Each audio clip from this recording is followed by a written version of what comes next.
Hello है नमस्कार, स्वागत है आप सबका जीएस एकेडमी हिमाचल के यूट्यूब चैनल में। स्टूडेंट्स, तो हिंदी साहित्य में आज हमारा नया टॉपिक स्टार्ट हो जा रहा है, रीतिकाल। ओके, तो हम लोगों ने हिंदी साहित्य में देखिए पीछे कर लिया है, हिंदी साहित्य का इतिहास में जो लेखन परंपरा है उसके बारे में किया है, फिर आदिकाल हो गया है, ओके, भक्ति काल हो गया, आज हमारा रीतिकाल स्टार्ट हो रहा है। ठीक है, ओके स्टूडेंट्स, तो आप लोगों ने अभी पीछे वाली क्लासेज नहीं देखी तो पहले पीछे वाली क्लासेज देख ले। अगर आप लोग चैनल में नए हो तो आप लोग चैनल को सब्सक्राइब भी जरूर कर ले। हमारी जो क्लासेज है PhD Hindi LT net set KVS के लिए बहुत ही इंपॉर्टेंट क्लासेस है स्टूडेंट्स। तो रीतिकाल में देखिए, सबसे पहले आज हम करेंगे रीतिकाल की समय सीमा के बारे में तथा रीति शब्द से क्या अभिप्राय है उसके बारे में। ओके, तो यहाँ देखेंगे रीतिकाल, तो जो रीतिकाल की जो समय सीमा है संवत में पूछा जाएगा। ठीक है, तो 1700 से लेकर 1900 संवत तक है।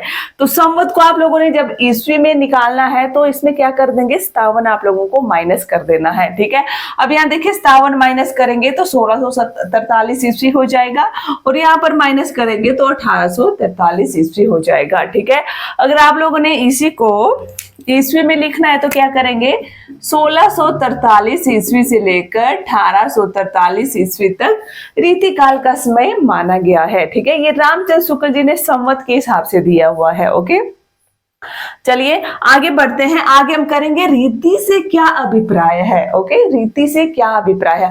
अब देखिए, जो रीतिकाल के जितने भी आचार्य विद्वान हम लोग पढ़ेंगे ना, आगे चलकर जो भारतीय काव्य शास्त्र आएगा वहां पर भी हम इन लोगों को देखेंगे। ठीक है, क्योंकि देखिए जो हिंदी है, जो हिंदी हमारी भाषा है वो संस्कृत की जननी है। ठीक है, तो मतलब हमें कुछ संस्कृत के आचार्य और विद्वान है उनके बारे में भी पढ़ना पड़ेगा, तो भारतीय काव्य शास्त्र में उसके बारे में हम पढ़ेंगे। ठीक है, तो रीतिकाल में भी हम लोग जो है इन आचार्यों के बारे में, इनमें रीतिकाल में इनका वर्णन आ जाता है। ओके, चलिए देखते हैं रीति से अभिप्राय।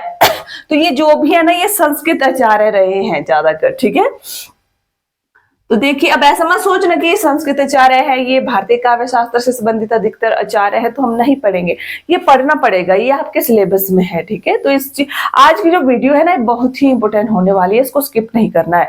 अब जो पढ़ाई का स्तर है वो धीरे धीरे कठिनता की ओर बढ़ता जा रहा है। ठीक है, आदिकाल है, भक्ति काल है, अब रीतिकाल में थोड़ा सा टफ हो जाएगा, फिर आधुनिक काल में थोड़ा सा और टफ हो जाएगा। ठीक है, तो आप लोगों ने घबराना नहीं है। जो भी विषय वस्तु आप लोगों को करवाई जा रही है हर रोज रोज आप लोगों ने नोट्स बनाने हैं और उनको अच्छे से लर्न करना है बस। ठीक है, ओके, तो यहाँ पर देखिए पहले नंबर पर है समुझे बाला बाल वर्णन पंथ अगाध।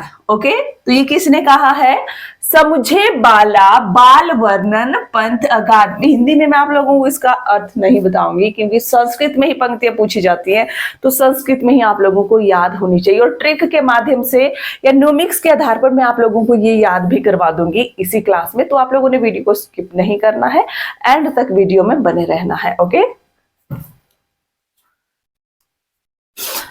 रीति समझे बाला बाल वर्णन पंथ अगाध। ओके, अब देखिए क्या बोला गया है, समझे बाला बाल वर्णन पंथ अगाध। किसने कहा है, ये केशव दास ने कहा है। ठीक है, अब देखिए जो केशव है, कृष्ण की बाल लीलाएं बहुत ज्यादा क्या है, जो कृष्ण की बाल लीला है वो बहुत प्रसिद्ध है। अब आप लोगों को पूरी लाइन याद करना डिफिकल्ट हो जाएगा, तो इसमें से कोई एक वर्ड आप लोगों ने याद रखना है। ठीक है, अब देखिए यहाँ पर बाल शब्द ज्यादा प्रयोग हो रहा है, बाला बाल। ठीक है, बाला और बाल अधिक प्रयोग हो रहा है, तो किसकी जो है बाल लीलाएं अधिक चर्चा में रही है, केशव की रही है। तो जहां भी बाल वर्णन आ जाएगा वहां पर केशव की ये पंक्ति हो जाएगी। ठीक है, ओके, समझे बाला वर्णन पंथ अगाध, तो किसने कहा, ये केशव दास ने। ओके, दूसरी पंक्ति पर आ जाइए, रीति सुभाषा कवित्व की वर्णत बुद्ध अनुसार। ये कहा है किसने, चिंतामणि ने। ओके, रीति सुभाषा कवित्व की वर्णत बुद्ध अनुसार अब देखिए चिंतामणि को किस तरह से याद रखना है आप लोगों ने, यहाँ पर फिर से पंक्ति पढ़ेंगे एक बार, रीति सुभाषा कवित्व की वर्णत बुद्ध अनुसार। ओके, अब यहाँ पर चिंतामणि में चिंता आ रहा है। ठीक है, बुद्ध से मतलब बुद्धि चिंता कहाँ पर होती है, हमें बुद्धि में होती है, हमें अपने दिमाग में चिंता होती है, तो इसमें आप लोगों ने याद करना है कि चिंता होती है बुद्धि में, बुद्ध शब्द इसमें आ रहा है। ठीक है, रीति सुभाष कवित्त की वर्णत बुद्ध अनुसार। ठीक है, तो चिंतामणि ने कहा है जब भी पंक्ति आ जाएगी वर्णत बुद्ध अनुसार, ठीक है, बुद्ध की बात हो रही है, ठीक है, बुद्ध की बात हो रही है। तो यहाँ पर आप लोग इस तरह से भी याद रख सकते थे कि जो महात्मा बुद्ध थे उनको चिंता होती थी, किसकी, जनता के बारे में चिंता होती थी। आप लोग अपने हिसाब से भी कुछ भी बना सकते हैं स्टूडेंट्स याद करने के लिए, ठीक है। तो बुद्ध को किसको चिंता होती थी, बुद्ध को चिंता होती थी, इस तरह से इसको याद रख लेना। ओके, नेक्स्ट आ जाइए, सुकविन हूं कि कछु कृपा समझे कविन को पंथ। ओके, ये किसने कहा है, भूषण ने कहा है। सुकविन हूं कि कछु कृपा समझे कविन को पंथ, ये भूषण ने कहा। ठीक है, अब देखिए सुकवि, सुकवि भूषण। अब देखिए भूषण कैसे कवि थे, रीतिकाल में कैसे कवि थे, राष्ट्रीय प्रेम धारा के कवि थे। ठीक है, राष्ट्रीय विचारधारा के ये कवि थे। तो सुकवि, सुकवि से याद रखना, सुकवि किसकी पंक्तियों में पहले आया है, भूषण की पंक्तियों में आया है। भूषण कैसे थे, सुकवि थे, इस तरह से इसको याद रखना। ओके, नेक्स्ट है, सो विश्रब्ध नबोड यो वर्णत कवि रसरीति, मतिराम ने कहा है। ठीक है, किसने कहा है, मतिराम ने। अब देखिए मति, मति जो हमारी मति होती है, जो हमारी मति बुद्धि होती है, वो क्या है, नबोड़ी है। ठीक है, नबोड़ी है, नबोड़ी शब्द याद रखना, किसमें आया है, जो हमारी मति है वो कैसी है, नबोड़ी है।